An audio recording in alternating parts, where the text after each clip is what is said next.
윤석열 정부 지표로 보면요, 역대 정권 중에 최악입니다. 이거 한번 보세요. 역대 정부 임기 전반 3년간 평균 경제 성장률입니다.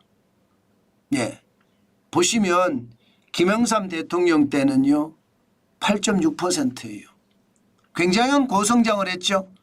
김대중 대통령 때도 5.2% 성장했습니다. 노무현 대통령 때는 4.2%요. 이명박 대통령 때는 3.6%, 박근혜 대통령 때는 3.1%, 문재인 대통령 때는 3.0% 계속 줄어들고 있습니다.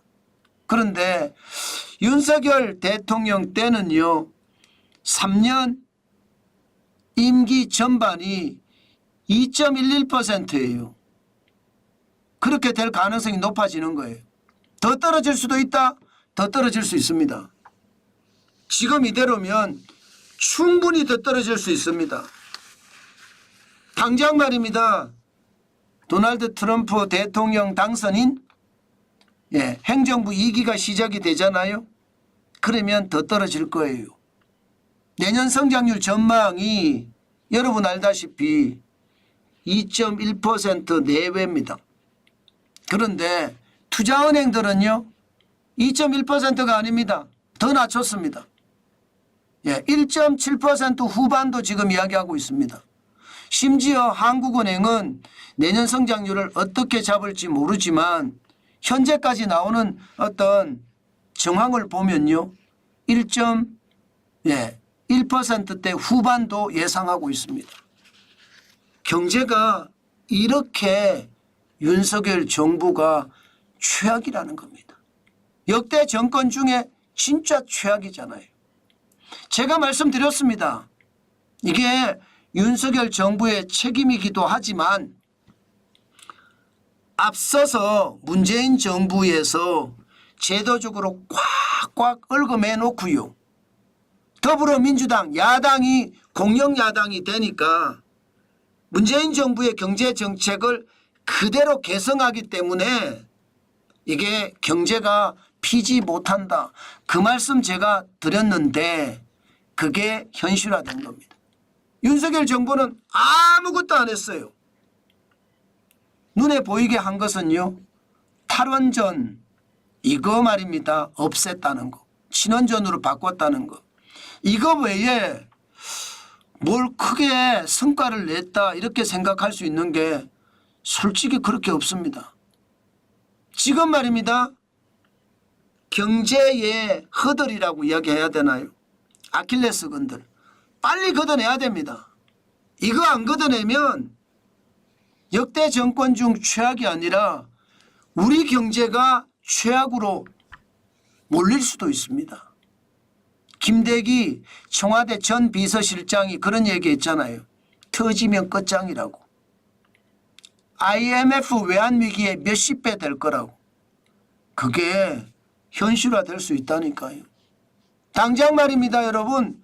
최저임금만 하더라도 너무 높아요. 자영업자 중소기업인 중견기업인들도 사람 고용 안 하려고 합니다. 사람 고용을 안 한다. 인력을 고용하지 않는다. 이 말은 여러분 소득이 줄어드는 것도 줄어드는 거지만 사람을 고용했을 때 생산성을 높이는 것보다가 내 혼자 할 때 생산성을 그만큼 높일 수 있을까요? 못 높입니다. 결국은 자영업자들이 고용을 안 하고 중소기업이 고용을 안 하고 중견기업조차도 고용을 덜 한다는 것은 최악이라는 거예요. 최저임금이 부담이 엄청 된다는 거예요. 이거 고쳐야죠. 다 고치라고 난리예요. 경제에서는요. 모두가 최저임금 때문에 죽겠다예요. 뭐든지 지표만 나오면 인건비 상승 때문에 못 참아. 이야기가 그냥 입에 배 있잖아요. 그 정도로 말입니다. 최저임금은 충격적이라는 겁니다. 이거 개선하자 제가 목이 터져라 외치고 있습니다. 최소한 주유수당이라도 없애자. 그래야만 우리가 산다. 여러분도 알다시피 최저임금 중위 기준으로 보면요. 세계 최고입니다. 대한민국이 세계 최고로 최저임금이 높아요. 그런데 그거 알고 계십니까? 모르고 계시죠? 단위 금액으로 보면 시간당 10,000원 이러니까 다른 나라 10,000원보다 많은데 이렇게 이야기하지만 전체 임금을 1부터 시작해서 끝까지 쭉 일렬로 세웠을 때 중간되는 임금이 있습니다. 그 중간되는 임금의 최저임금하고 비교해 보면 우리나라가 세계 최고라니까요. 이런 가운데서 우리 기업들이 살아나겠습니까? 못 살아납니다. 자영업 하시는 분들 당장 사람 안 뽑습니다. 중소기업 안 뽑습니다. 그러니 최저임금이 우리 경제에 얼마나 큰 허들인지 여러분들도 알고 계실 겁니다. 어디 그뿐입니까? 주 52시간제는요. 주 68시간 일하다가 어느 날 주 52시간 일합니다. 일주에 16시간이 날아갔어요. 그러면 경제가 더 성장할 수 있다고요? 신도 아닌데 어떻게 더 성장하겠습니까? 16시간을 일하면 그만큼 생산성은 올라가는 거고 16시간을 덜 일하면 그만큼 생산성은 떨어지는 거예요. 그러니 경제가 폭망할 수밖에요. 역대 정권 중에 폭망한 이유가 이거라니까요. 왜 이거 못 깨닫죠? 바보인가요? 멍청한가요? 저는 그렇게밖에 안 느껴지는 거예요. 싸워서라도 경제를 살려야 국민의 지지를 얻습니다. 여러분도 알다시피 바보야 문제는 경제야 이 말 아주 쉽게 우리가 많이 들었잖아요. 그런데 경제가 이렇게 망가지는 게 원인이 이렇게 크게 나눠지고 있습니다. 그만큼 최악의 상태 그거 쉽지 않습니다. 게다가 중대재해기업처벌법 요즘 말입니다. 기업의 사장님들은 사고만 났다 그러면 가슴이 뜨끔뜨끔합니다. 털컹털컹 내려앉아요. 왜? 벌금도 벌금이겠지만 형벌이 1년 이상 징역이에요. 형벌이 1년 이상 징역. 벌금도 장난 아닙니다. 개인은 10억 원 이하, 법인은 50억 원 이하예요. 한 사람이 안전사고로 만약에 죽는다면 그 기업은 망하는 거예요. 그냥 망하는 겁니다. 다치거나 질병에 걸릴 경우도 마찬가지예요. 형벌이 7년 이하의 징역, 1억 원 이하의 벌금입니다. 중대재해기업처벌법 너무 가혹한 거죠. 기업하는 사람들에게 이야기를 들으면요. 이런 나라에서 누가 기업하겠냐 이렇게 이야기합니다. 이거 개선해야 된다는 이야기는 오래전부터 이야기를 했습니다. 안 하잖아요.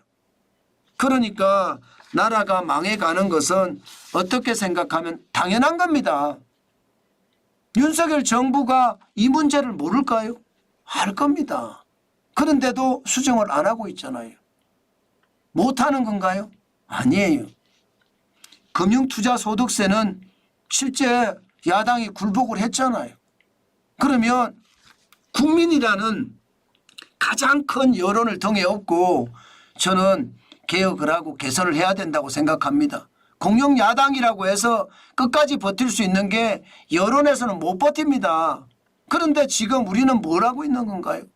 답답하죠. 게다가 여러분 법인세는 거의 말입니다. 엄청납니다. 지금 대한민국의 법인세 24%거든요. 안 내렸습니다. 이명박 정부 때 22%, 박근혜 정부 때 22%예요. 김대중 정부 때 28%였고요. 노무현 정부 때도 25%였습니다. 그런데 지금 24%. 미국은 법인세를 15%로 낮춘다고 합니다. 15%로. 21%의 법인세를 15%로 낮춘대요. 그러면 미국에 가서 투자하지 대한민국에 어느 누가 투자하겠습니까? 절대 필요한 사람들이 아니고서는 대한민국에 투자하는 것 저는 하지 않을 것 같거든요. 그러니 경제는요. 점점 꼬꾸라지는 거고 지금 이대로라면 역대 정권 중 최악이 아니다. 저는 그렇게 생각합니다. 역대 정권 중 최악이 아니라 역사상 최악의 상태가 되지는 않을까? 저는 그런 전망도 해요. 내년에 경제성장률 전망치가 지금 2.1%거든요. 이거 2.1% 유지할 수 있을까요? 유지 못할 가능성 굉장히 큽니다. 무슨 얘기냐고요? 내년에는 기본적으로 회색 코뿔소가 굉장히 크게 날뛸 거예요. 도널드 트럼프 전 대통령이 재선에 성공하면서 무역 장벽은 더 높아질 거고요. 보호무역주는 더 강화될 겁니다.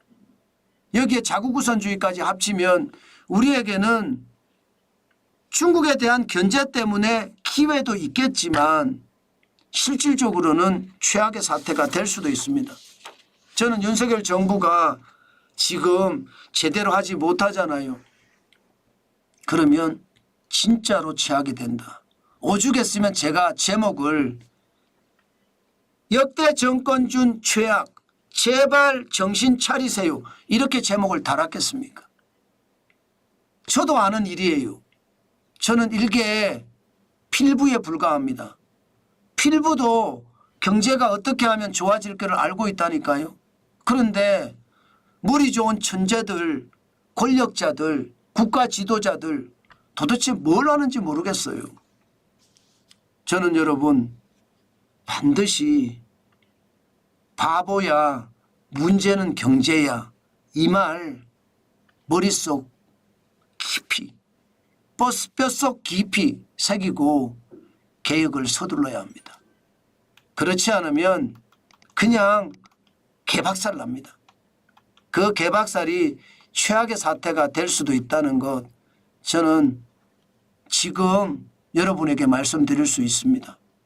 여러분, 경제라는 건 제가 지금까지 여러분들하고 지표를 가지고 계속 이야기해 왔잖아요. 그런데 그게 개선이 안 돼요? 그러면 진짜 최악을 갈 수 있다는 거 우리는 경험을 통해서 많이 봤습니다. 지금 이대로라면요, 윤석열 정부 진짜로 최악의 정부가 될 수밖에 없을 겁니다.